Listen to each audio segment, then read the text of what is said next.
നമസ്കാരം, ഞാനിപ്പോൾ ഉള്ളത് ജോധ്പൂരിലാണ്. നമ്മുടെ നോർത്ത് ഇന്ത്യൻ ട്രിപ്പ് സീരീസിൽ ഗുജറാത്തിൽ നിന്ന് നേരെ അടുത്ത സംസ്ഥാനമായിട്ടുള്ള രാജസ്ഥാനിലേക്ക് കയറിയിരിക്കുകയാണ്. രാജസ്ഥാനിലെ ജോധ്പൂർ എന്ന സ്ഥലത്താണ് ഇപ്പോൾ നിൽക്കുന്നത്. രാജസ്ഥാനിലെ താർ മരുഭൂമി നിങ്ങളെല്ലാവരും കേട്ടിട്ടുള്ള ഒരു മരുഭൂമി ആയിരിക്കും അല്ലേ? താർ ഡെസേർട്ട് എന്ന് പറയും. ആ ഒരു ഡെസേർട്ടിൻ്റെ ഭാഗത്ത് വരുന്ന ഒരു സിറ്റിയാണ്, ഒരു നഗരമാണ് ഈ ഒരു ജോധ്പൂർ എന്ന് പറയുന്നത്. കഴിഞ്ഞ ദിവസം രാത്രിക്ക് അഹമ്മദാബാദിൽ നിന്നാണ് ഞാൻ ജോധ്പൂരിലേക്ക് വന്നത്. മുംബൈയിലെ ബാന്ദ്ര ടെർമിനസിൽ നിന്ന് നേരെ ജോധ്പൂരിലേക്ക് വരുന്ന സൂര്യനഗരി സൂപ്പർ ഫാസ്റ്റ് എക്സ്പ്രസ് പറഞ്ഞിട്ട് ഒരു വണ്ടിയുണ്ട്. ആ വണ്ടിയുടെ സ്ലീപ്പർ കോച്ചിന് ബുക്ക് ചെയ്തിട്ടുണ്ടായിരുന്നു. അതിനാണ് ഞാൻ ഇങ്ങോട്ടേക്ക് വന്നത്. അതിനാദ്യം വെയിറ്റ് ലിസ്റ്റ് ആയിരുന്നു. ബുക്ക് ചെയ്യുന്ന സമയത്ത് വെയിറ്റ് ലിസ്റ്റാണ് ഉണ്ടായിരുന്നത്, 14 എങ്ങാനും ഉണ്ടായിരുന്നത്. അതെനിക്ക് ഉറപ്പായിരുന്നു എന്തായാലും കൺഫേം ആവുന്നു ചാർട്ട് വരുന്ന സമയത്ത്. എന്നിട്ട് S3യിൽ 80 ആ ഒരു ഡോറിൻ്റെ അടുത്ത് സൈഡ് അപ്പറാണ് കിട്ടിയത്. ആ സൈഡ് അപ്പറ കിട്ടിയത് എൻ്റെ ഭാഗ്യം. ഇല്ലെങ്കിൽ നല്ല തണുപ്പായിരുന്നു, ഇങ്ങോട്ടേക്ക് ഉറങ്ങാൻ പറ്റൂലായിരുന്നു. സൈഡ് ലോവറെങ്ങാനും കിട്ടിയിരുന്നെങ്കിൽ. ഇന്നത്തെ പരിപാടി എന്താണെന്ന് വെച്ചാൽ, ജോധ്പൂരിൽ കുറച്ച് ഹിസ്റ്റോറിക്കലായിട്ടുള്ള സ്ഥലങ്ങളുണ്ട്. ആ ഒരു സ്ഥലങ്ങൾ കവർ ചെയ്യാൻ വേണ്ടിയിട്ടാണ് ഞാൻ രാവിലെ ഇവിടെ എത്തുന്ന വിധത്തിൽ അഹമ്മദാബാദിൽ നിന്ന് ഇങ്ങോട്ടേക്ക് വന്നത്. എന്നിട്ട് ഇവിടെ കുറച്ച് കാഴ്ചകൾ കാണാം. എന്നിട്ട് നേരെ ജയ്സൽമീറിലേക്കാണ് ഞാൻ പോകുന്നത്. ജയ്സൽമീറിലേക്ക് ഉച്ചക്ക് പോകണോ വൈകുന്നേരം പോകണോ എന്നുള്ള ഒരു കൺഫ്യൂഷനിലേക്കാണ്. വൈകുന്നേരമുള്ള ഒരു കോർബറ്റ് ലിങ്ക് എക്സ്പ്രസ് പറഞ്ഞിട്ടൊരു വണ്ടിയുണ്ട്. ആ വണ്ടിക്ക് ഞാൻ ബുക്ക് ചെയ്തിട്ടുണ്ട്. അതിന് പോകണോ അല്ല അതിന് തൊട്ട് മുമ്പ് ഒരു ഉച്ചക്ക് 1:30 ഒരു ഡെമോ ഉണ്ട്. ഇവിടുന്ന് ഭഗത് കി കോത്തിയിൽ നിന്ന് ജയ്സൽമീറിന് വന്നൊരു ഡെമോ ഉണ്ട്. അതിന് പോകണോ എന്നുള്ളൊരു കൺഫ്യൂഷനിലാണ്. ഡെമോന് പോയി കഴിഞ്ഞാൽ കുറച്ച് കാഴ്ചകളൊക്കെ നമുക്ക് എടുക്കാം. വൈകുന്നേരം ആവുന്ന സമയത്ത് ജയ്സൽമീർ എത്തുമ്പോൾ ഏകദേശം 11 മണിയുടെ അടുത്താവും രാത്രി. അപ്പം വീഡിയോ എടുക്കലൊന്നും നടക്കില്ല. നോക്കട്ടെ, ഇവിടെ കണ്ടിട്ട് തീരുന്ന സമയം നോക്കിയിട്ട് ഞാനത് പ്ലാൻ ചെയ്യും. അപ്പം ഈ ഒരു വീഡിയോയിൽ നമുക്ക് ഈ ഒരു ജോധ്പൂരിൻ്റെ കുറച്ച് കാഴ്ചകൾ കാണാം. അപ്പോൾ വീഡിയോയിലേക്ക് എല്ലാവർക്കും സ്വാഗതം. ഏതോ ഒരു വണ്ടി വരുന്നുണ്ടല്ലോ, WDP4D ലോക്കോയുമായിട്ട്.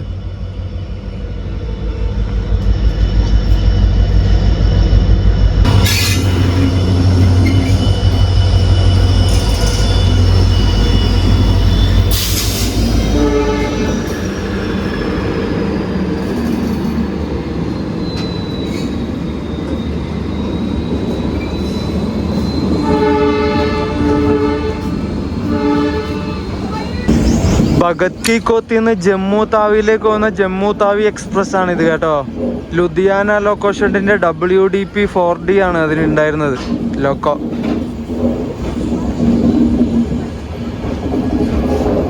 (14,803) നമ്പറിൽ ഓടുന്ന വണ്ടിയാണേ. ഭഗത് കി കോത്തി ജമ്മു താവി. എല്ലാം നല്ല കിടിലം കോച്ചാണല്ലോ. ഇതൊക്കെ നോക്കിയ സ്ലീപ്പർ S4 2026 നിർമ്മിച്ച കോച്ച്. അതിൻ്റെ പുറകത്തെ പഴയതാ. നല്ല കുഴപ്പമില്ല കേട്ടോ, വണ്ടി നല്ല അടിപൊളിയാ. ഇത് ഭഗത് കി കോത്തിയുടെ ഒരു WP7 അങ്ങോട്ടേക്ക് ട്രാക്ക് ചേഞ്ച് ചെയ്യാൻ വേണ്ടി പോയതാ. ട്രാക്കിലൊക്കെ പട്ടികൾ നിൽക്കുക, അതാ ഹോൺ അടിച്ചുകൊണ്ട് പോകുന്നത്. 37,604 നമ്പർ ഭഗത് കി കോത്തി. ഈ ഒരു ജോധ്പൂരൊക്കെ നേരം വെളുക്കാൻ ഒരുപാട് ലേറ്റ് ആവുന്നുണ്ട് കേട്ടോ. ഇപ്പം തന്നെ സൂര്യൻ ഉദിച്ചിട്ടില്ല, സമയം ഇപ്പോൾ 7:30 സൂര്യൻ ഉദിക്കുന്നതിന് മുമ്പ് കുറച്ച് നമുക്ക് പ്ലേസ് കവർ ചെയ്യാം. അപ്പോൾ വലിയ ചൂടില്ലാണ്ട് നമുക്ക് നടക്കാൻ വേണ്ടി പറ്റും. ഡൽഹി ജംഗ്ഷനിൽ നിന്ന് ജോധ്പൂരിലേക്ക് വന്നിട്ടുള്ള മണ്ടോർ സൂപ്പർ ഫാസ്റ്റ് എക്സ്പ്രസ് ആണ് ഇവിടെ വന്നിട്ടുള്ളത്. അതിവിടെ എത്തി. 7:30 ഇവിടെ കയറുന്ന വണ്ടിയാണ്. അതിനും ഭഗത് കി കോത്തിയുടെ ഒരു WP7 ആയിരുന്നു ലോക്കോ. അവർ ഡീകപ്പിൾ ചെയ്യുക. ജോധ്പൂർ റെയിൽവേ സ്റ്റേഷനാണ് ഈ കാണുന്നത്. അതിൻ്റെ തൊട്ട് മുന്നിലായിട്ട് തന്നെ ഒരു സ്റ്റീം ലോക്കോ പ്രിസർവ് ചെയ്ത് വെച്ചിട്ടുണ്ടോ. അതിൻ്റെ കളർ കോമ്പിനേഷൻ എന്ത് രസമുണ്ടോ ഒക്കെ കാണാൻ വേണ്ടിയിട്ട്. നല്ല നൈസ് ലുക്കല്ലേ.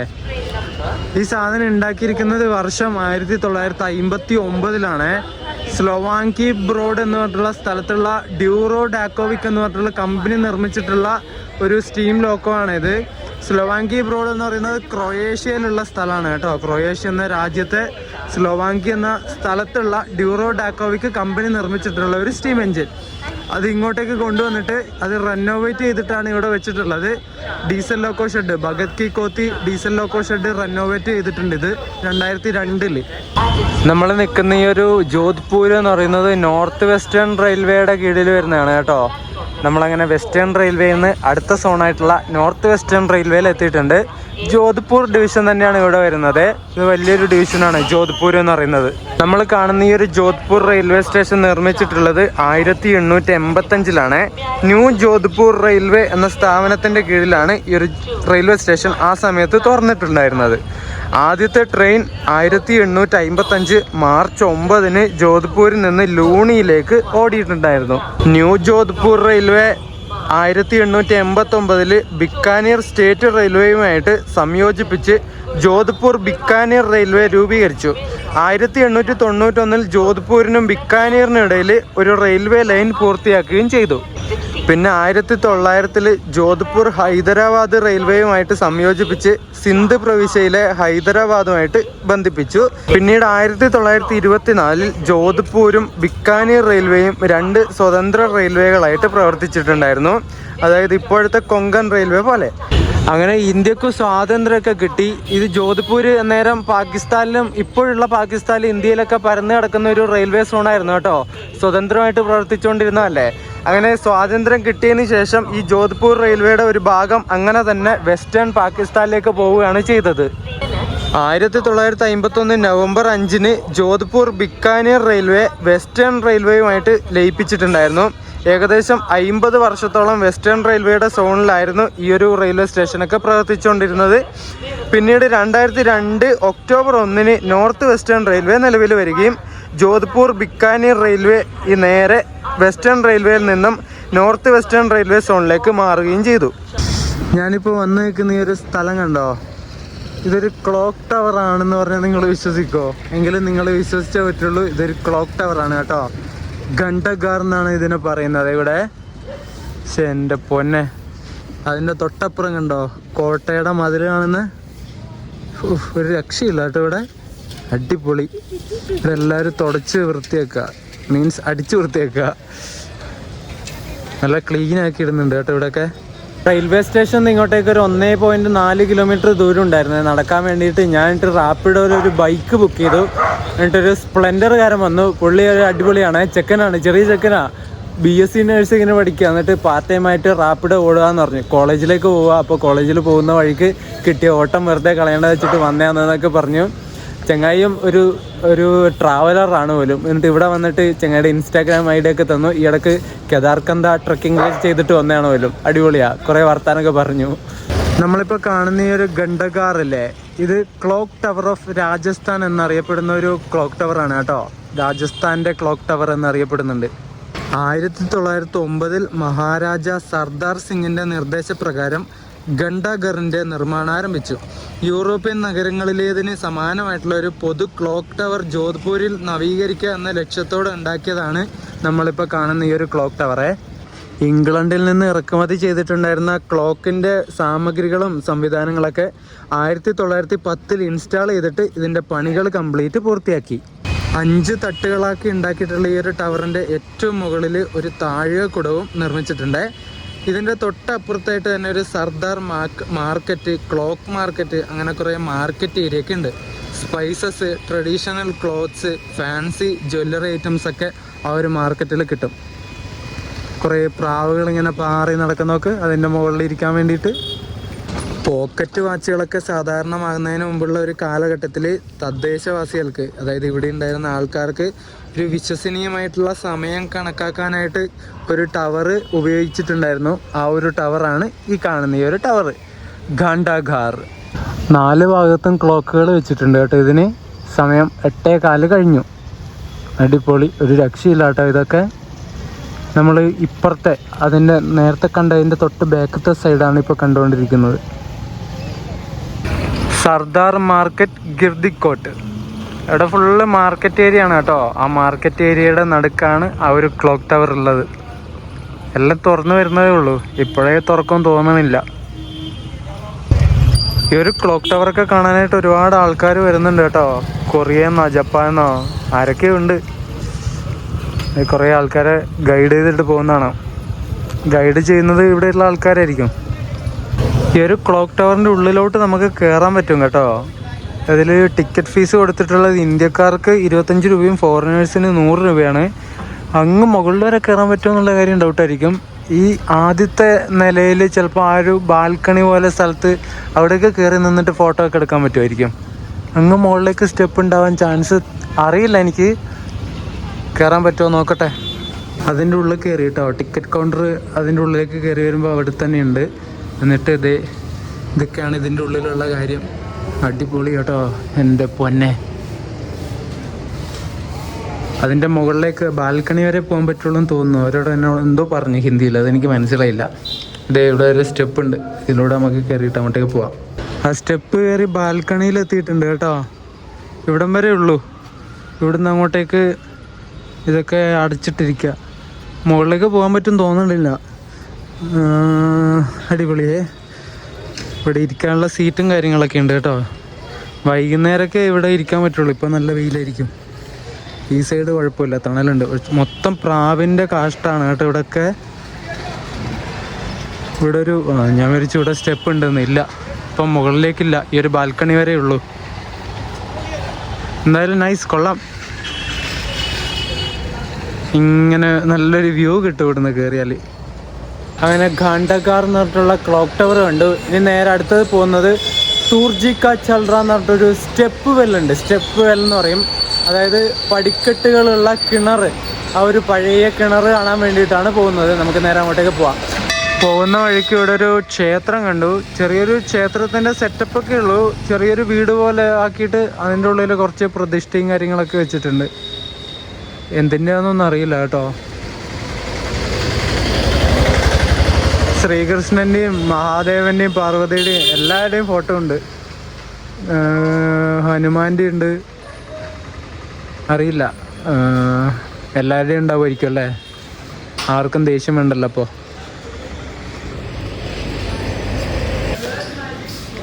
ജങ്കർ ഹവേലി എന്താ റൂഫ് ടോപ്പ് റെസ്റ്റോറൻ്റ് ആണ് കേട്ടോ. ഇത് നൈസാണേ, വരുന്ന വഴിക്ക് കണ്ടതാ. പക്ഷെ വരുന്ന വഴിയുണ്ടല്ലോ എൻ്റെ പൊന്നെ, ഞാൻ നിങ്ങളത് കാണിക്കാതിരുന്നതാണ്. നിങ്ങൾ ഫുഡൊക്കെ കഴിക്കുമ്പോഴാണ് ഈ വീഡിയോ കാണുന്നുണ്ടല്ലോ, നിങ്ങളത് പിന്നെ ഫുഡ് കഴിക്കൂല. അതുകൊണ്ടാണ് കാണിക്കാതിരുന്നത്. ഒരു പട്ടി കിടക്കുന്നുണ്ട് ആ കാറിൻ്റെ മുകളിൽ.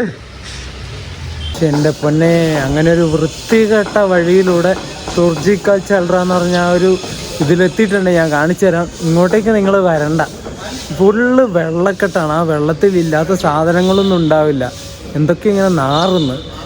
ഞാൻ വന്നല്ലോ ആയിപ്പോയി. അതുപോലത്തെ സ്ഥലം. എൻ്റെ അമ്മേ.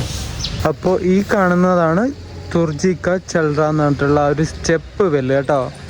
പടിക്കെട്ടുള്ള കിണർ എന്ന് പറയാൻ പറ്റില്ല, ഒരു കുളം. അതന്നെ ഉണ്ടോ, എന്ത് ഭംഗിയല്ലേ. ആ കുളത്തിൽ ഇഷ്ടം പോലെ മീനുണ്ട്. ഇത് പ്രാവുകൾ പറക്കുന്നു. അയ്യോ,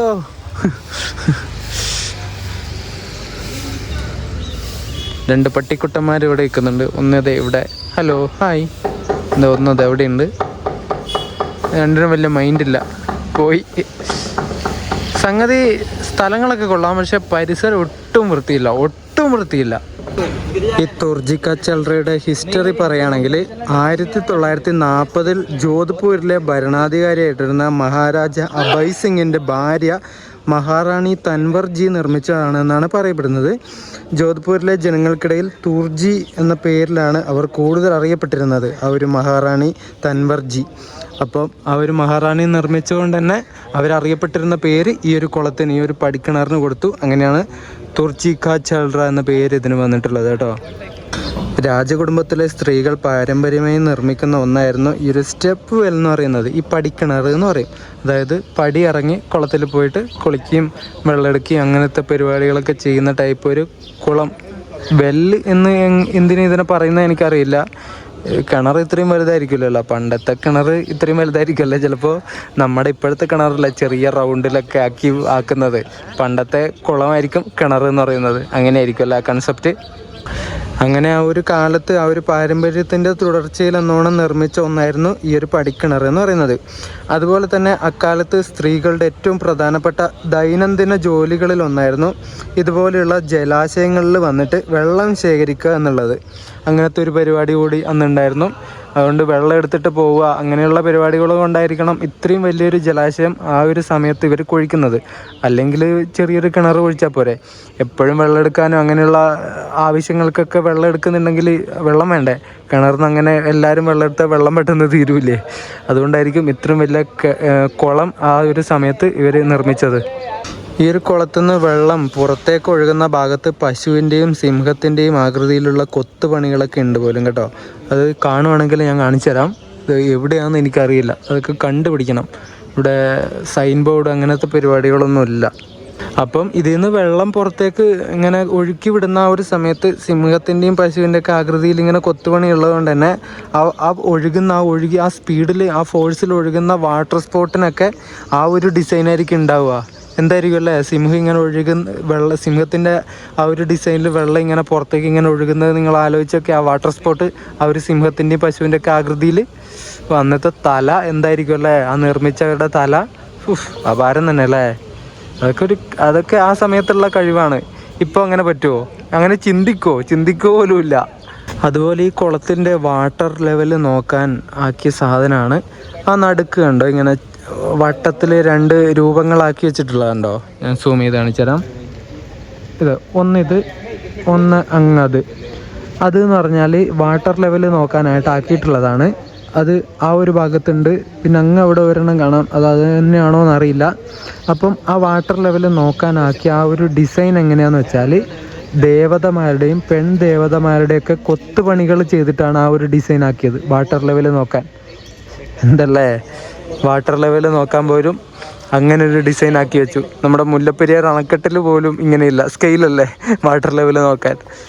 ആ ഒരു കാലത്തെ പണികളെന്ന് വെച്ചാൽ ഒന്നും പറയാനില്ല, അടിപൊളി. ഈ ഒരു പടിക്കിണറിലെ വെള്ളം വൃത്തിയാക്കുന്ന സമയത്തിൻ്റെ ഇടയിൽ 200 വർഷത്തോളം പഴക്കം വരുന്ന ഒരു ഡാൻസ് കളിക്കുന്ന രീതിയിലുള്ള ആനയുടെ പ്രതിമ കണ്ടെടുത്തിട്ടുണ്ട് പോലും കേട്ടോ. ആ ഒരു ആനയുടെ പ്രതിമകൾ റെഡ് ഗാട്ടു അല്ലെങ്കിൽ ലാൽ ഗാട്ടു കല്ലുകൾ കൊണ്ട് നിർമ്മിച്ച പ്രതിമയാണെന്നാണ് പറയപ്പെടുന്നത്. അത് ഹിസ്റ്റോറിയൻസ് കണ്ടെത്തിയാണെന്ന് തോന്നുന്നു. പക്ഷെ ഇപ്പോൾ ആ ആനയും കാര്യങ്ങളൊക്കെ എവിടെ ഉള്ളത് എന്നറിയില്ല, പ്രിസർവ് ചെയ്ത് വെച്ചിട്ടുള്ളത് എവിടെയാണെന്ന് അറിയില്ല. അതിൻ്റെ ഡീറ്റെയിൽസ് ഒന്നും ഞാൻ എവിടെയും നോക്കിയിട്ട് കണ്ടില്ല. അങ്ങനെ ജോധ്പൂരിലെ 2 സ്ഥലങ്ങൾ നമ്മളിപ്പോൾ കണ്ടു തീർത്തിട്ടുണ്ട്. ഒന്ന് തുർജി കാ ചൽറ ഇപ്പോൾ കണ്ടു, പിന്നെ ഖാണ്ടഗാർ ക്ലോക്ക് ടവർ കണ്ടു. ഇനി നമുക്ക് റായ്ക്ക ബാഗ് പാലസ് എന്ന് പറഞ്ഞിട്ടൊരു സംഗതിയുണ്ട്, ആ ഒരു പാലസ് കാണാൻ വേണ്ടിയിട്ട് പോവാം. റൈക്ക ബാഗ് പാലസ് ഞാൻ സ്കിപ്പ് അടിച്ചിട്ട് നേരെ തുർജിക്ക മറ്റേ ആ സാമാനത്ത് നിന്ന് പേര് കിട്ടണ്ട് ഇത് ആ പടിക്കിണറുണ്ടായ സ്ഥലത്ത് നിന്ന് നേരെ റാപ്പിഡോ വിളിച്ച് ബൈക്കിന് നേരെ മെഹ്റാൻഗഡ് ഫോർട്ടിലേക്ക് വന്നു. 35 രൂപയ്ക്ക് ഇവിടെ കൊണ്ടാക്കി. അത്യാവശ്യം കുറച്ച് കിലോമീറ്റർ ഉണ്ടായിരുന്നു. ഓട്ടോക്കാണെങ്കിൽ അവർ ചിലപ്പോൾ അക്സെപ്റ്റ് ചെയ്യില്ല, ബൈക്കുകാരാണെങ്കിൽ അക്സെപ്റ്റ് ചെയ്യും. അതുകൊണ്ട് നേരെ ഈ ഒരു ഫോർട്ടിൻ്റെ മുന്നിലേക്ക് വന്നിട്ടുണ്ട്. ഇതാണ് ഫോർട്ട്, മെഹ്റാൻഗഡ് ഫോർട്ട്. എന്താ അല്ലേ, അടിപൊളിയാണേ. അങ്ങോട്ട് പോവാം. നല്ല വെയിലാണ്. ഇവിടെ പാർക്കിംഗ് വരുന്നത് തൊട്ട് ഇവിടെയാണ് കേട്ടോ. ഇഷ്ടംപോലെ കാറൊക്കെ പാർക്ക് ചെയ്ത് വെച്ചിട്ടുണ്ട്. ഒരുപാട് ആൾക്കാരുണ്ടെന്ന് തോന്നുന്നു. നമുക്ക് എന്തായാലും അങ്ങോട്ടേക്ക് പോവാം. രാജസ്ഥാൻ സംസ്ഥാനത്തിലെ ജോധ്പൂരിൽ സ്ഥിതി ചെയ്യുന്ന ഒരു ചരിത്രപ്രസിദ്ധമായ കോട്ടയാണ് മെഹ്റാൻഗഡ് കോട്ട. ഏകദേശം 122 മീറ്റർ, അതായത് 400 അടി ഉയരത്തിൽ ഒരു കുന്നിൻ്റെ മുകളിലാണ് ഈ ഒരു കോട്ട സ്ഥിതി ചെയ്യുന്നത്. ഇങ്ങോട്ടേക്ക് കയറി വരുമ്പോൾ തന്നെ ദേഹപരിശോധനയൊക്കെ ഉണ്ട്. പിന്നെ ബീഡി, സിഗരറ്റ്, പാൻ മസാല അങ്ങനെയുള്ള കാര്യങ്ങളൊക്കെ എന്തൊക്കെ ഉണ്ടോയെന്ന് ചോദിക്കും. അത് ഉണ്ടെങ്കിൽ അവിടെ പിടിച്ചു വെക്കും, അത്രേ ഉള്ളൂ. അങ്ങനെ ടിക്കറ്റ് എടുത്തു. മെഹ്റാൻഗഡ് മ്യൂസിയം ട്രസ്റ്റ് ഫോർട്ട് ജോധ്പൂർ 200 രൂപ കേട്ടോ. നമ്മുടെ ഇന്ത്യക്കാർക്ക്, ഫോറിനേഴ്സിന് 500 തന്നെയാണ്. ഇനി നമുക്ക് നേരെ ഫോർട്ടിൻ്റെ ഉള്ളിലേക്ക് പോവാം. അങ്ങനെ കയറി വരുമ്പം തന്നെ അതേ കാണുന്നു ആ കോട്ടയുടെ ഒരു ഭാഗം. എൻ്റെ പൊന്നെ, എന്തു വലുതാ! ഹ്യൂജ് മാൻ, ഹ്യൂജ്. മെഹ്റാൻഗഡ് കോട്ട, എൻ്റെ അമ്മേ. അങ്ങനെ കോട്ടക്കുള്ളിലേക്ക് നമ്മൾ വന്നു. അവിടെയും ടിക്കറ്റ് ചെക്ക് ചെയ്യുന്നുണ്ട്. എന്നിട്ട് കയറ്റി വിട്ടു. നോക്ക് നിങ്ങൾ, ഇതെന്തുവാ എൻ്റെ അമ്മോ! ഇതിൻ്റെ ഹൈറ്റ് ഞാൻ കാണിച്ചതേ. കഴിഞ്ഞിട്ടില്ല.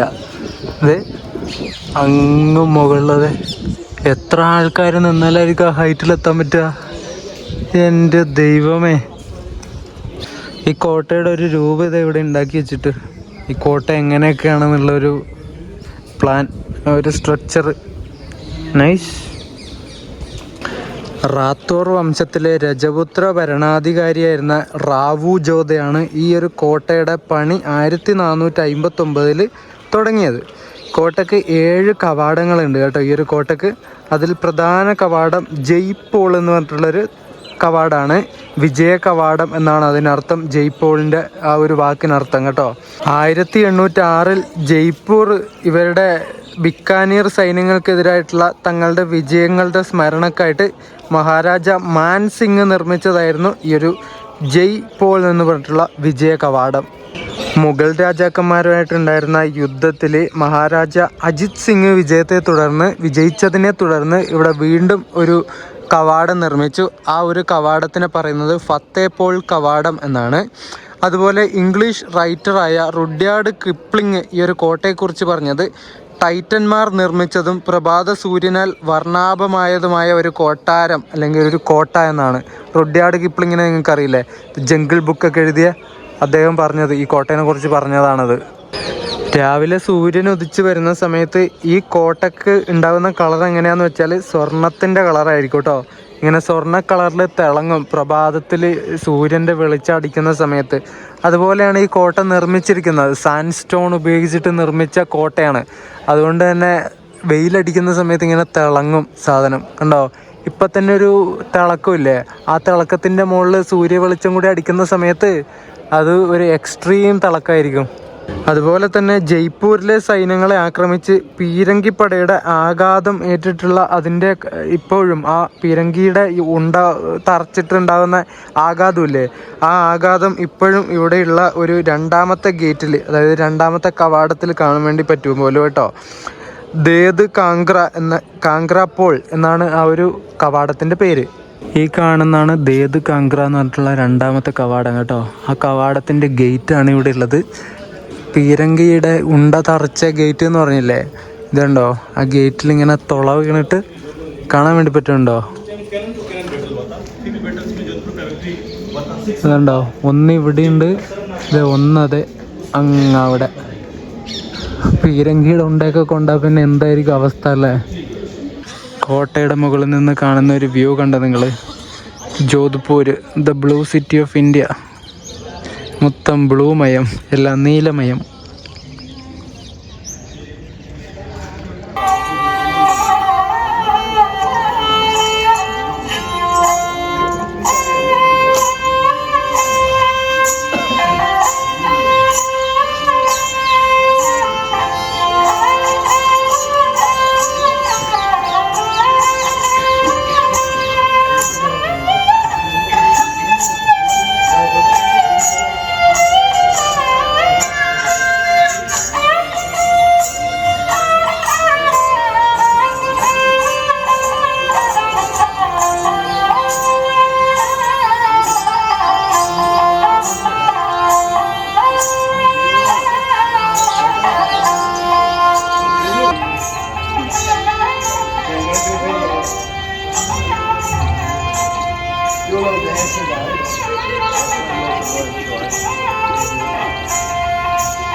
ഈ കോട്ട കാണിച്ചാലും മതിയാവും തോന്നണില്ല കേട്ടോ.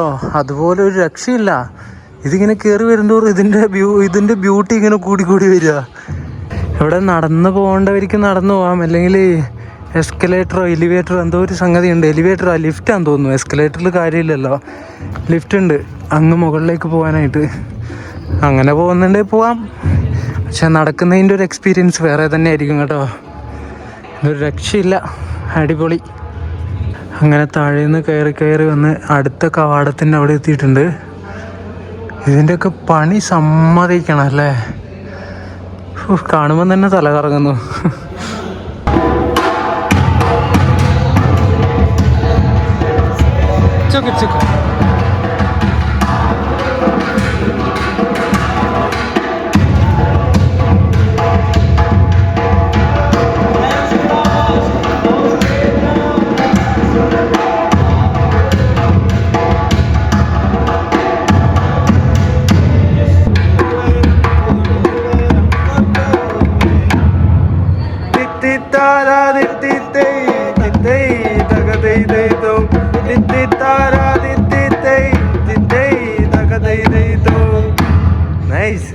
കുറേ ക്ലോത്ത് ഐറ്റംസ് കാണാം. ഇവിടുത്തെ ട്രഡീഷണൽ ക്ലോത്ത് ഐറ്റംസ് ആയിരിക്കും, ഹൈലി കോസ്റ്റ്ലി ആയിരിക്കും.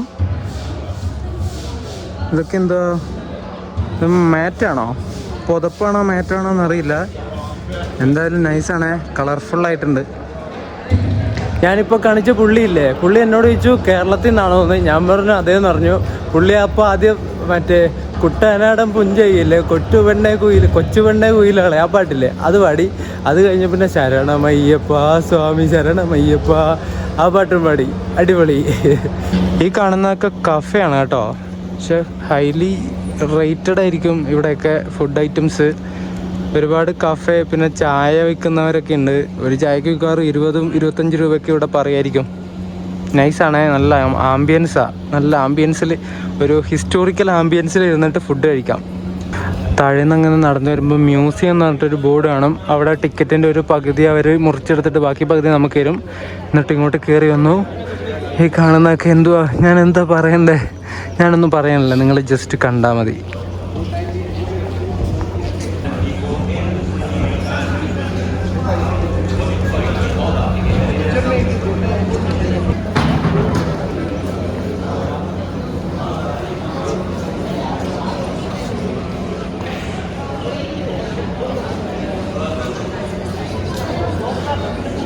ഈ കാണുന്നത് പിഞ്ചാസ് എന്ന് പറയും. പിഞ്ചാസ് അതായത് ക്യൂവിനെ കൊണ്ടുപോകുന്ന പല്ലക്ക്, അതാണിത് പല്ലക്ക്, പിഞ്ചാസ്.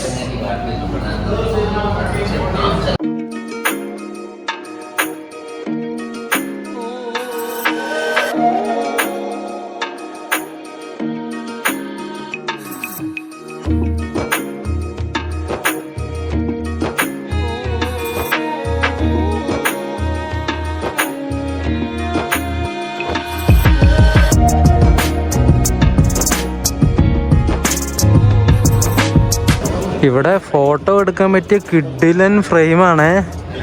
ഫോട്ടോ എടുത്തെടുത്തെടുത്തെടുത്തെടുത്ത് മരിക്കാം, അതുപോലെ ഫ്രെയിമാണ്. എവിടെ പോയി നിന്നാലും അതുപോലത്തെ കളർ കോമ്പിനേഷൻ അല്ലേ കിട്ടുന്നത്. ഇതുപോലത്തെ ബാക്ക്ഗ്രൗണ്ട് ഇങ്ങനെ കിട്ടണമെങ്കിൽ ഇതുപോലെയുള്ള ചരിത്രപരമായിട്ടുള്ള കോട്ടകളിൽ തന്നെ വരണം. ശരി, എൻ്റെ പൊന്നെ, അങ്ങ് മുകളിലേക്ക് കയറാം കേട്ടോ. ഇതെവിടെയൊക്കെ ആൾക്കാർ നിൽക്കുന്നത്. ഞാൻ നേരത്തെ പറഞ്ഞ പോലെ ജോധ്പൂരിൻ്റെ സ്ഥാപകനായിട്ടുള്ള റാവു ജോധയാണ് ഈ കോട്ടയുടെ നിർമ്മാണം ആരംഭിച്ചതെങ്കിലും ഇന്ന് കാണുന്ന കോട്ടയുടെ ഭൂരിഭാഗവും മഹാരാജ ജസ്വന്ത് സിംഗിൻ്റെ, അതായത് 1638 തൊട്ട് 1678 വരെയുള്ള കാലഘട്ടത്തിലാണ് പൂർത്തിയാക്കിയിട്ടുള്ളത്.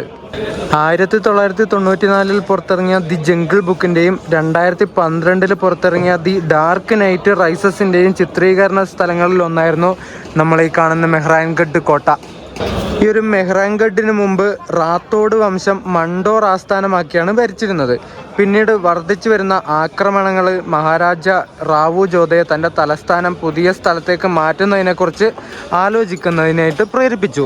അപ്പോഴാണ് അദ്ദേഹം ജോധ്പൂരിലെ ബാക്കൂർ ചീരിയ എന്ന് പറഞ്ഞിട്ടുള്ള മലയും പാറകളും നിറഞ്ഞിട്ടുള്ള ഈ ഒരു സ്ഥലം അറിയുന്നതും തൻ്റെ പുതിയ കൊട്ടാരത്തിന് അനുയോജ്യമായിട്ടുള്ള സ്ഥലമായി തിരഞ്ഞെടുക്കുന്നതും. ചീരിയ നാഥ്ജി, പക്ഷികളുടെ പ്രഭു എന്ന് പറഞ്ഞിട്ടുള്ള ഒരു സന്യാസി ഈ ഒരു മലപ്രദേശത്ത് താമസിക്കുന്നുണ്ടായിരുന്നു. ഈ ഒരു പ്രദേശത്ത് നിന്ന് അദ്ദേഹത്തിനോട് ഒഴിയാൻ മഹാരാജാവ് സമീപിച്ചപ്പോൾ അദ്ദേഹം വിസമ്മതിച്ചു. ഈ ഒരു ചിരിയ നാഥ്ജി എന്ന് പറഞ്ഞിട്ടുള്ള ആള് ഞാനിവിടുന്ന് പോകൂല എന്ന് പറഞ്ഞു. അങ്ങനെ പല ശ്രമങ്ങളും പരാജയപ്പെട്ടപ്പോൾ മഹാരാജാവ് കർണി മാതാജി, അതൊരു ദിവ്യ യോദ്ധാവാണ് കർണി മാതാജി എന്ന് പറയുന്നത്, ആ കർണി മാതാജിയുടെ സഹായം തേടി. ഒടുവിൽ അത് വിജയിച്ചു. ചീരിയ നാഥ്ജി ഈ ഒരു പ്രദേശത്തു നിന്ന് മാറാൻ അവസാനം സമ്മതിക്കുകയാണ് ഉണ്ടായിരുന്നത്. ആ ഒരു ചീരിയ നാഥ്ജി ഈ ഒരു സ്ഥലം വിടുന്നതിന് മുമ്പ് തന്നെ അദ്ദേഹത്തിനെ നിർബന്ധിച്ച് പറഞ്ഞേൽപ്പിക്കുന്നതല്ലേ, അതുകൊണ്ട് തന്നെ അദ്ദേഹം ഈ ഒരു മെഹ്റാൻഗഡ് കോട്ട, ഈ ഒരു സ്ഥലത്തിനെ അദ്ദേഹം ശപിക്കുകയാണ് ഉണ്ടായിരുന്നത്. ആ സമയത്ത് കോട്ടയില്ലായിരുന്നു. മഹാരാജാവ് കോട്ട കെട്ടാൻ തിരഞ്ഞെടുത്ത സ്ഥലത്ത് ഇയാളെ മാറാൻ പറഞ്ഞു. ഇയാൾ മാറുന്ന സമയത്ത് ഒരു ശാപവും കൊടുത്തു. തന്നെ മനഃപൂർവ്വം നിർബന്ധിപ്പിച്ച് ഒഴിപ്പിച്ചിട്ടുള്ള ഈ ഒരു ഭൂമി എപ്പോഴും ജലക്ഷാമം അനുഭവിക്കുക എന്നുള്ള ഒരു ശാപമാണ് അയാൾ കൊടുത്തത് കേട്ടോ ഇവിടുന്ന് പോകുന്ന സമയത്ത്. മഹാരാജാവ് കർണി മാതയോട് അപേക്ഷിച്ചു എന്ന് പറഞ്ഞില്ലേ, ഈ കർണി മാത ഒരു ദിവ്യ യോദ്ധാവാണെന്ന് ഞാൻ പറഞ്ഞിട്ടുണ്ടായിരുന്നില്ലേ, അത് 14 മുതൽ 16 വരെ നൂറ്റാണ്ടുകളിൽ രാജസ്ഥാനിൽ ജീവിച്ചിരുന്ന ഒരു ഇതിഹാസ യോദ്ധാവായ സന്യാസിയായിരുന്നു കർണി മാത എന്ന് പറയുന്നത്. ഈ രാജസ്ഥാനിലെ ഹിന്ദുക്കൾക്കിടയിൽ അവർ ഒരു വിജയത്തിൻ്റെയും ശക്തിയുടെയും പ്രതീകമായിട്ടാണ് കണക്കാക്കപ്പെട്ടിരുന്നത്. അതുപോലെ തന്നെ ദുർഗാദേവിയുടെ അവതാരമായിരുന്നു ഈ ഒരു കർണി മാത എന്നും പലരും പറയുന്നു. അങ്ങനെ ശാപം മൂലം വരൾച്ച അനുഭവിച്ച കോട്ടയുടെ ശാപമോക്ഷത്തിനായിട്ട് ആ സന്യാസിക്ക് വീടും ക്ഷേത്രവും ഒക്കെ പണിതു കൊടുത്തു മഹാരാജാവ്. എന്നിട്ടും ശാപം മാറിയില്ല. ഒരു മനുഷ്യൻ നരബലി ഇവിടെ നടത്തിയാൽ മാത്രമേ, അല്ലെങ്കിൽ ഒരു മനുഷ്യൻ്റെ നരബലി ഇവിടെ നടത്തിയാൽ മാത്രമേ ശാപമോക്ഷം കിട്ടുള്ളൂ, എന്നാൽ മാത്രമേ ഈ ജലക്ഷാമം ഇവിടുന്ന് മാറുള്ളൂ എന്ന് പല സന്യാസികളും പുരോഹിതന്മാരും രാജാവിനോട് പറഞ്ഞു. അങ്ങനെ ഇവിടുത്തെ താമസക്കാരിൽ ഒരാളായിട്ടുള്ള രാജാറാം മേഘ്വാൾ എന്ന് പറഞ്ഞിട്ടുള്ള ഒരാൾ, ഒരു സാധാരണക്കാരായ ഒരാൾ സ്വമേധയാ മുന്നോട്ടേക്ക് വന്നിട്ട് ബലി അർപ്പിക്കാൻ, എന്നെ കൊന്നോളൂ, എന്നെ ബലി കൊടുത്തോളൂ എന്ന് പറഞ്ഞിട്ട് മുന്നോട്ടേക്ക് വന്നു. ആ രാജാറാം മേഘ്വാളിൻ്റെ ഏക വ്യവസ്ഥ എന്താണെന്ന് വെച്ചാൽ തൻ്റെ കുടുംബത്തിന് ഒരു ശാശ്വതമായിട്ടുള്ള ജീവിതം നൽകണമെന്നായിരുന്നു. അങ്ങനെ ഈ ജോധ്പൂർ കോട്ടയുടെ നിർമ്മാണത്തിന് മുമ്പ് അദ്ദേഹത്തെ ജീവനോടെ അടക്കം ചെയ്തു, ബലി കൊടുത്തു. അങ്ങനെ ഒരു കഥ ഇവിടെ ഉണ്ട് കേട്ടോ. ഈ ഒരു കോട്ട നിർമ്മിക്കുന്നതിന് മുമ്പേ ഉള്ള ഒരു കഥ. ആ രാജാറാം മേഘ്വാളിൻ്റെ അദ്ദേഹത്തിനോടുള്ള ഒരു ആദര സൂചകമായിട്ട് ഒരു ചെറിയ ഫലകം രണ്ടാമത്തെ ഗേറ്റിൻ്റെ ദേദ് കാംഗ്ര പോളിൽ, ആ ഒരു ഗേറ്റ് പ്രവേശിച്ച ഉടനെ കാണാൻ പറ്റും പോലും കേട്ടോ. ഞാനത് കണ്ടില്ല, എനിക്കത് ഓർമ്മയുണ്ടായിരുന്നില്ല. I'm sorry guys. അതുപോലെ ആ ഒരു രാജാറാം മേഘ്വാൾ പറഞ്ഞിട്ടുണ്ടായിരുന്നില്ല തൻ്റെ കുടുംബത്തിനൊരു ശാശ്വതമായിട്ടുള്ള ജീവിതം എപ്പോഴും ഉറപ്പുവരുത്തണം എന്നുള്ളത്. ആ രാജാറാം പറഞ്ഞതുപോലെ തന്നെ അദ്ദേഹത്തിൻ്റെ കുടുംബത്തിൻ്റെയും ഇപ്പോഴുള്ള പിൻഗാമികളുടെയൊക്കെ ജീവിതം റാത്തോഡ് വംശത്തിൻ്റെ ട്രസ്റ്റ് ഇപ്പോഴും നോക്കി വരുന്നുണ്ട്. കോട്ടയുടെ ഏറ്റവും മുകളിലുള്ള ഒരു ഏരിയ ആണിത്. എന്ത് രസാ, മരങ്ങളും പച്ചപ്പും കാര്യങ്ങളൊക്കെ ആയിട്ട്. അയ്യോ, രാജസ്ഥാനി പാവകൾ കണ്ടോ, പാവകൾ.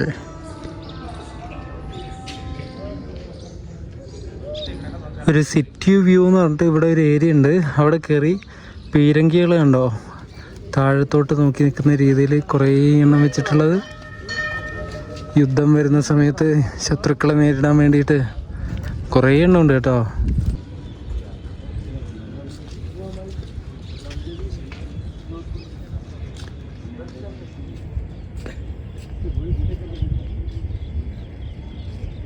ഈ കാണുന്ന ഒരു കുളമായിരുന്നു കേട്ടോ, കുളം.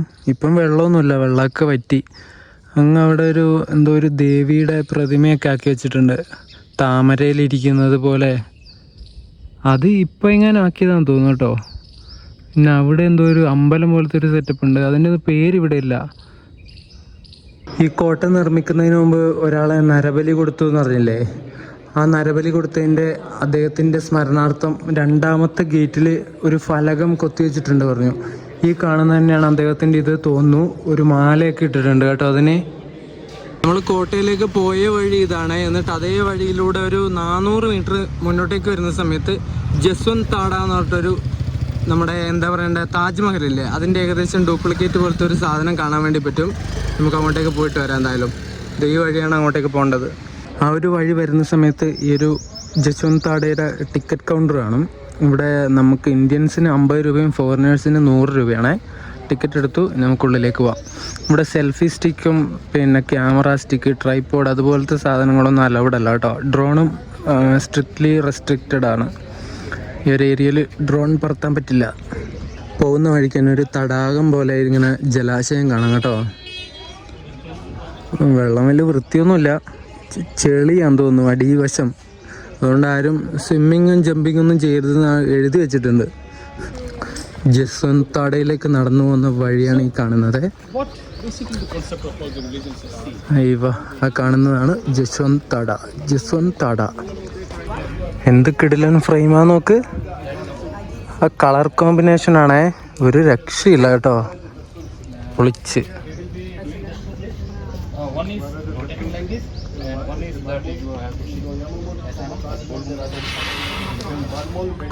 ജസ്വന്ത് താഡ കണ്ടോ നിങ്ങൾ? എന്തൊരു ഭംഗിയല്ലേ കാണാൻ വേണ്ടിയിട്ട്, പൊളിച്ചു. വെയിലടിക്കുന്ന സമയത്ത് ഇങ്ങനെ തിളങ്ങും, അത് ഒരു രക്ഷയില്ല, അടിപൊളി. ഇവിടുത്തെ പഴയ ഹിസ്റ്റോറിക്കൽ കെട്ടിടങ്ങളൊക്കെ ഉണ്ടല്ലോ, വേറെ ലെവലാണ്. ഒരു രക്ഷയില്ലാത്ത ആർക്കിടെക്ചറൽ സ്റ്റൈലും. നോക്കി അതിൻ്റെ പണിത്തരങ്ങൾ നിങ്ങൾ കണ്ടോ? 1899 ജോധ്പൂർ സംസ്ഥാനത്തെ മഹാരാജാവായിരുന്ന സർദാർ സിംഗ് തൻ്റെ പിതാവായ മഹാരാജ ജസ്വന്ത് സിംഗ് രണ്ടാമൻ്റെ സ്മരണക്കായിട്ട് നിർമ്മിച്ചിട്ടുള്ള ഒരു കെട്ടിടമാണ്, അല്ലെങ്കിൽ ഒരു സ്മാരകമാണ് ഈ ഒരു ജസ്വന്ത് താട എന്ന് പറയുന്നത്. മാർവാറിലെ രജപുത്ര കുടുംബത്തിൻ്റെ ഒരു ശവസംസ്കാര സ്ഥലമായിട്ട് ഇന്ന് ഈ ഒരു ജസ്വന്ത് താട പ്രവർത്തിക്കുന്നുണ്ട് കേട്ടോ. ആ ഒരു കുടുംബത്തിലെ ആൾക്കാരൊക്കെ മരിച്ചു കഴിഞ്ഞാൽ ഈ ഒരു സ്ഥലത്ത് കൊണ്ടുവന്നാണ് അടക്കം ചെയ്യുന്നുവെന്നാണ് പറയപ്പെടുന്നത്. അങ്ങനെ ഓരോരോ ആൾക്കാരും അടക്കം ചെയ്ത സ്മാരകങ്ങളായിരിക്കണം ഈ താഴെയൊക്കെ കാണുന്നത് കേട്ടോ. കറക്റ്റ് എനിക്കറിയില്ല, അങ്ങനെ തോന്നുന്നുണ്ട്. ശവം നമ്മൾ വെച്ചെടുത്ത് ഇങ്ങനെ സ്മാരകം നിർമ്മിക്കൂലേ, അതുപോലെ നിർമ്മിച്ചിട്ടുള്ള സ്മാരകമാണ് ആ താഴെ കാണുന്നതൊക്കെ. ആ ഒരു ജസ്വന്ത് താടയുടെ നേരെ ഫ്രണ്ടിലായിട്ട് തന്നെ ഒരു ഫൗണ്ടെയിൻ ഇങ്ങനെ ആക്കി വെച്ചിട്ടുണ്ട്. ഒരു ഫൗണ്ടെയിനും ഒരു ലോണും കാര്യങ്ങളൊക്കെ ആയിട്ട് ഒരുപാട് പൂക്കളും കാര്യങ്ങളൊക്കെ ഉണ്ട്. പിന്നെ 2 മരങ്ങൾ, തണലുണ്ട്. ആ തണലത്ത് നിന്ന് ഫോട്ടോ എടുക്കാനും വെയിലത്ത് വന്നാൽ തണലത്തേക്ക് ഇപ്പം എന്ത് സുഖമെന്നറിയാമോ. മക്രാന മാർബിളിൻ്റെ കൊത്തുപണികളുള്ള ഷീറ്റുകൾ കൊണ്ടാണ് ഈ ഒരു സ്മാരകം നിർമ്മിച്ചിട്ടുള്ളത്. ഈ ഷീറ്റുകൾ വളരെ നേർത്തതും മിനുസമുള്ളതുമാണ്. അതിനാണ് മക്രാന മാർബിൾ ഷീറ്റ് എന്ന് പറയുന്നത്. ആ ഒരു ഷീറ്റ് കൊണ്ടാണ് ഇത് മൊത്തം ഉണ്ടാക്കിയിരിക്കുന്നത്. ഈ മക്രാന മാർബിളിൻ്റെ പ്രത്യേകത എന്താണെന്ന് വെച്ചാൽ സൂര്യപ്രകാശം നേരിട്ട് കൊള്ളുന്ന സമയത്ത് സ്വർണം പോലെ ഇങ്ങനെ തിളങ്ങി അങ്ങ് നിൽക്കും. ഇങ്ങനെ കത്തിജ്വലിക്കുന്ന പോലത്തെ ഒരു ഫീല് അതുപോലെ നിൽക്കുന്ന ഒരു മാർബിളാണ് ഈ മക്രാന മാർബിൾ എന്ന് പറയുന്നത്. നമ്മുടെ ലോകാത്ഭുതങ്ങളിൽ ഒന്നായിട്ടുള്ള താജ്മഹലില്ലേ, ഈ താജ്മഹലൊക്കെ നിർമ്മിച്ചിരിക്കുന്നത് ഈ മക്രാന മാർബിൾസ് ഉപയോഗിച്ചിട്ടാണ് കേട്ടോ. ഈ മക്രാന എന്ന് വെച്ചാൽ രാജസ്ഥാനിലെ ഒരു സ്ഥലമാണ്. അവിടുത്തെ ആ ഒരു മക്രാന പ്രദേശത്ത് കുഴിച്ചെടുക്കുന്ന മാർബിൾസാണ് ഈ മക്രാന മാർബിൾസ് എന്ന് പറയുന്നത്. ഇതിൻ്റെ പുറംഭാഗത്തെ കുറച്ച് ഭാഗങ്ങൾ ജാലി സ്റ്റൈലിലാണ് നിർമ്മിച്ചിരിക്കുന്നത്. ഇൻഡോ ഇസ്ലാമിക് ആർക്കിടെക്ചറും ഇന്ത്യൻ ആർക്കിടെക്ചറൽ സ്റ്റൈലിലും വരുന്ന ഒരു നിർമ്മാണ രീതിയാണ് ഈ ജാലി ആർക്കിടെക്ചർ എന്ന് പറയുന്നത് കേട്ടോ. ഈ ചുവരിന് വേറെ വേറെ രീതിയിൽ ഡിസൈനുകൾ കൊത്തിവെച്ചിട്ടുള്ള രീതിയാണ് ഈ ജാലി സ്റ്റൈല്. അതിലൂടെ വെളിച്ചം അടിക്കുന്ന സമയത്ത് ഇൻറ്റീരിയറിൽ വേറെ വേറെ ഡിസൈനിൽ വെളിച്ചം എത്തും. നമ്മളിപ്പം എന്തെങ്കിലും ഒരു ഡയമണ്ട് രീതിയിൽ നമ്മൾ ജനാലകളോ അങ്ങനെ എന്തെങ്കിലും ആക്കുന്ന സമയത്ത് അതിൽ സൂര്യപ്രകാശം അടിക്കുമ്പോൾ നമ്മുടെ ഉള്ളിലേക്ക്, വീടിൻ്റെ ഉള്ളിലേക്ക് ആ ഒരു ഡയമണ്ട് ഷേപ്പിൽ വെളിച്ചം വരില്ലേ, അതുപോലെ തന്നെയാണിത്. ഓരോരോ ഡിസൈനിലാണ് ഇവിടുത്തെ ഓരോരോ സാധനങ്ങളാക്കി വെച്ചിരിക്കുന്നത്. അപ്പോൾ അതിലൂടെ വെളിച്ചം അടിക്കുന്ന സമയത്ത് വേറെ വേറെ ഡിസൈനിൽ വെളിച്ചം ഉള്ളിലേക്ക് എത്തും, ഇൻറ്റീരിയറിലേക്ക് എത്തും. എന്തായാലും ആ നിർമ്മാണ സ്റ്റൈല് നോക്കി നിങ്ങൾ, ഞാൻ പറഞ്ഞില്ലേ ഓരോരോ ഡിസൈനിലാണ് ഇവിടെ ആക്കി വെച്ചിട്ടുള്ളതെന്ന് നിങ്ങൾ കണ്ടോ. ചുമരാണ് ഇത്, ആ ചുമരിന് ആക്കിയിട്ടുള്ള ഡിസൈൻ കണ്ടോ. ഇത് ഒരു പാറ്റേൺ, ഇത് മറ്റൊരു പാറ്റേൺ, അത് വേറൊരു പാറ്റേൺ, അതിനപ്പുറത്തുള്ളത് വേറൊരു പാറ്റേൺ കണ്ടോ. ഇങ്ങനെയാണ് ഇവിടെ ആക്കി വെച്ചിരിക്കുന്നത്. അതിലൂടെ വെളിച്ചടിക്കുന്ന സമയത്ത് ഉള്ളിലേക്കും ഇതേ പാറ്റേണിൽ വെളിച്ചം ഇങ്ങനെ കാണും. നൈസായിരിക്കില്ലേ. ഉള്ളിൽ ഇൻറ്റീരിയർ ഡിസൈൻ ചെയ്യാതെ തന്നെ ഉള്ളിൽ ഡിസൈൻ കിട്ടുന്നൊരു വിദ്യ, അതാണ് ജാലി ആർക്കിടെക്ചർ. രാജസ്ഥാനിലെ 2ാമത്തെ ഏറ്റവും വലിയ നഗരമാണ് ജോധ്പൂർ എന്ന് പറയുന്നത്. അതുപോലെ ഇന്ത്യയുടെ ബ്ലൂ സിറ്റി എന്നാണ് ജോധ്പൂർ അറിയപ്പെടുന്നത്. ആ പേര് ശരിക്കും വരാനായിട്ടുള്ള കാരണം ഈ സ്ഥലത്തെ വീടുകളുടെ കളറ് അങ്ങനെയാണ്, നീല കളറാണ് ഈ സ്ഥലത്തെ ഒരുപാട് വീടുകളുടെ കളർ എന്ന് പറയുന്നത്. എന്നാൽ ഈ വീടുകൾക്ക് നീല പെയിൻ്റ് അടിക്കാൻ ഒരു കാരണം ഉണ്ടാവുമല്ലോ. ആ കാരണം, ആ ഒരു സത്യാവസ്ഥ എന്താണെന്ന് വെച്ചാൽ ഇവിടെ ഉണ്ടായിരുന്ന ബ്രാഹ്മണ സമുദായത്തിൽപ്പെട്ട ആൾക്കാർ അവരുടെ വീടുകളിൽ ചൂട് കുറക്കാനായിട്ടും പ്രാണികളുടെ ശല്യം തടയാനൊക്കെ ആയിട്ട് വീടിന് നീല പെയിൻ്റ് അടിച്ചു. അങ്ങനെ ബാക്കിയുള്ളവരും ഇത് കണ്ടിട്ട് അവരുടെ വീടും നീല പെയിൻ്റ് അടിക്കാൻ വേണ്ടി തുടങ്ങി. അങ്ങനെ വരുന്ന വീടുകളെല്ലാം നീല പെയിൻറ്റിൽ അടിക്കാൻ തുടങ്ങിയപ്പോൾ ഈ ജോധ്പൂർ അങ്ങനെ ബ്ലൂ സിറ്റി ആയിട്ട് മാറി. ഒരേ സമുദായത്തിൽപ്പെട്ട ആൾക്കാരങ്ങനെ അടിച്ചു, അത് ആദ്യം അടിച്ചു. പക്ഷേ എല്ലാവരും അങ്ങനെ അടിക്കുന്ന കണ്ടപ്പം അതൊരു കൾച്ചറിൻ്റെ ഭാഗമായിട്ട് മാറി, ഇവിടുത്തെ സംസ്കാരത്തിൻ്റെ ഭാഗമായിട്ട് മാറി. അങ്ങനെയൊക്കെ ജോധ്പൂരിന് ബ്ലൂ സിറ്റി എന്ന പേര് വന്നു കേട്ടോ. അതാണ് ഗൂഗിളും വിക്കിപീഡിയൊക്കെ നോക്കിയപ്പോൾ എനിക്ക് മനസ്സിലായ കാര്യം. റാത്തോർ വംശത്തിലെ രാജ്പൂത്ത് ചീഫായിരുന്ന റാവു ജോധ 1459 സ്ഥാപിച്ച മാർവാർ സാമ്രാജ്യത്തിൻ്റെ തലസ്ഥാനമായിരുന്നു ജോധ്പൂർ. 1947 ഓഗസ്റ്റ് 11 അതായത് ഇന്ത്യൻ സ്വാതന്ത്ര്യത്തിന് 4 ദിവസം മുമ്പ് ജോധ്പൂർ സംസ്ഥാനത്തെ അവസാന ഭരണാധികാരിയായിരുന്ന മഹാരാജ ഹൻവന്ത് സിംഗ് ലയന ഉടമ്പടിയിൽ ഒപ്പുവെക്കുകയും അങ്ങനെ ജോധ്പൂർ എന്ന സംസ്ഥാനം ഇന്ത്യൻ യൂണിയനിൽ ലയിക്കുകയും ചെയ്തു. പിന്നീടാണ് രാജസ്ഥാൻ സംസ്ഥാനമൊക്കെ നിലവിൽ വരുന്നത്. അങ്ങനെ ഈ ജോധ്പൂരും ബാക്കിയുള്ള ഇവിടുത്തെ സ്ഥലങ്ങളൊക്കെ രാജസ്ഥാൻ്റെ ഭാഗമായിട്ട് മാറി. അപ്പോൾ രാജസ്ഥാൻ നിങ്ങൾക്ക് ഇഷ്ടപ്പെട്ടോ? രാജസ്ഥാനിലെ ജോധ്പൂർ. ഇനി ഇവിടെ ഇഷ്ടംപോലെ സ്ഥലമുണ്ട്. അജ്മീർ ഉണ്ട്, ജയ്പൂർ ഉണ്ട്, ബിക്കാനീർ ഉണ്ട്. രാജസ്ഥാൻ കണ്ടാലും തീരൂല. നമ്മുടെ ഇന്ത്യയിലെ തന്നെ ഏറ്റവും വലിയ സംസ്ഥാനമല്ലേ രാജസ്ഥാൻ എന്ന് പറയുന്നത്. കണ്ടാലും തീരൂല. ഇനി വരുമ്പോഴും കാണാം. റൈക്കാബാഗ് പാലസിൽ ഞാനിപ്പോൾ പോണില്ല. ഇനി നേരെ 1:30ക്കുള്ള വണ്ടിക്ക് നേരെ ജയ്സൽമീറിലേക്ക് പോവാണ്. അതായിരിക്കും അടുത്ത വീഡിയോ നിങ്ങൾ കാണുന്നത്. ഈ ഒരു ജോധ്പൂരിൻ്റെ സൈറ്റ് സീൻ വീഡിയോ നിങ്ങൾക്ക് ഇഷ്ടപ്പെട്ടു എന്ന് വിചാരിക്കുന്നു. വീഡിയോ ഇഷ്ടപ്പെട്ട വീഡിയോ ലൈക്ക് ചെയ്യുക, ചാനൽ സബ്സ്ക്രൈബ് ചെയ്യുക. അടുത്ത ഒരു ഡെമോയുടെ വീഡിയോ, ജയ്സൽമീറിലേക്കുള്ള ഡെമോയുടെ വീഡിയോ ആയിട്ട് കാണാം. അതുവരേക്കും എല്ലാവർക്കും ബൈ. കയ്യിൽ കുടയുണ്ട്, അതുകൊണ്ടാണ് ബൈ. നിക്ക് പോവല്ലേ, ചെറിയൊരു തേപ്പ് കാര്യം കൂടി പറയാനുണ്ട്. ചെറിയൊരു തേപ്പ് കിട്ടി, വീഡിയോ എടുക്കാൻ വേണ്ടി പറ്റിയില്ല. നമ്മുടെ ജോധ്പൂരിൽ നിന്ന് ജയ്സൽമീറിലേക്ക് വരുന്ന ഡെമോയുടെ വീഡിയോ നല്ല വൃത്തിക്കൊരു വീഡിയോ എടുക്കാമെന്ന് വെച്ചിട്ട് നന്നായിട്ട് പ്രിപ്പയർ ചെയ്തതാണ്. വണ്ടിയിൽ കയറിയിട്ട് രണ്ടാമത്തെ സ്റ്റേഷൻ എത്തുന്നവരെ ഞാൻ വീഡിയോ എടുത്തിരുന്നു. ഇൻട്രോ ഒക്കെ നല്ല അടിപൊളിയായിട്ട് വീഡിയോ ഒക്കെ എടുത്തതാണ്. പക്ഷേ രണ്ടാമത്തെ സ്റ്റേഷനിൽ വണ്ടി നിർത്തിയിട്ട് റൈക്കാബാഗ് പാലസ്, അതന്നെ ആ സ്റ്റേഷനിൽ വണ്ടി നിർത്തിയിട്ട് കുറേ ആൾക്കാർ, കുറേ പെണ്ണുങ്ങളും ചെറിയ പിള്ളേരൊക്കെ കയറി മൊത്തം ഒച്ചപ്പാടും ബഹളവും ഒന്നും പറയണ്ട. ആ ഡോറിൻ്റെ അവിടെയൊക്കെ എല്ലാവരും വന്നിരുന്നു. പെണ്ണുങ്ങളും കുഞ്ഞുങ്ങളും എല്ലാവരും വന്നിട്ട് അവിടെ ഒറ്റയിരുത്തങ്ങിരുന്നു. കുറേ ചാക്കും കെട്ടും എന്താ പറയണ്ട തുണിയിൽ കെട്ടും എല്ലാം ഉണ്ടായിരുന്നു. എല്ലാം കെട്ടിപ്പറക്കി വരുന്നതെന്ന് തോന്നുന്നു. പിന്നെ വീഡിയോ എടുക്കാൻ ഞാൻ എങ്ങനെ എടുക്കും ഗൈസ്? ശുഭം. ഞാൻ വീഡിയോ എടുക്കുന്നത് ക്യാൻസലാക്കി മര്യാദക്ക് അവിടെ ഇരുന്നിട്ട് ഇവിടെ ജയ്സൽമീർ എത്തി. അപ്പോൾ ഇനി അടുത്ത വീഡിയോ നിങ്ങൾ കാണുന്നത് നമ്മൾ ജയ്സൽമീറിൽ നിന്ന് ഡൽഹിയിലേക്ക് പോകുന്ന റാണിക്കത്ത് എക്സ്പ്രസിൻ്റെ വീഡിയോ ആയിരിക്കും. ആ വീഡിയോ ആയിട്ട് കാണാം. അപ്പോൾ ഒന്നും കൂടി എല്ലാവർക്കും ബൈ.